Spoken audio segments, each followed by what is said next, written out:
বর্তমানে দেশের বিভিন্ন অঞ্চলে কৃষিকাজের ব্যস্ততা বাড়ছে।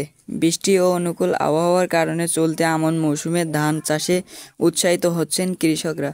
কৃষি সম্প্রসারণ অধিদপ্তরের সর্বশেষ তথ্য অনুযায়ী এবার আমনের আবাদ লক্ষ্যমাত্রার চেয়েও 8% বেশি হতে পারে বলে আশা করা হচ্ছে। নওগাঁ, কুড়িগ্রাম, সুনামগঞ্জ, ফরিদপুর ও নেত্রকোনা সহ হাওড় ও নদীবিদ্যুৎ এলাকায় চাষাবাদে গতি এসেছে। চাষের জমিতে ব্যবহার হচ্ছে উন্নত জাতের বীজ ও পরিবেশবান্ধব সার। অনেক জায়গায় কৃষকরা নতুন কৃষি প্রযুক্তির সুফল পাচ্ছেন। সরকার যদি সার আর সেচের খরচ কিছুটা কমায় তাহলে আমরা আরও লাভবান হব।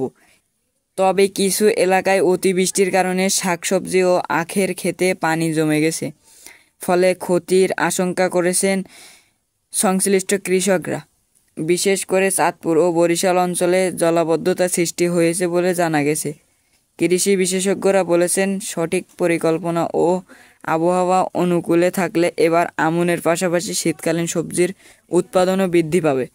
ফলে বাজারে পণ্যের দাম স্থিতিশীল থাকবে এবং কৃষকরা ন্যায্য মূল্য পাবেন বলে আশা করা হচ্ছে।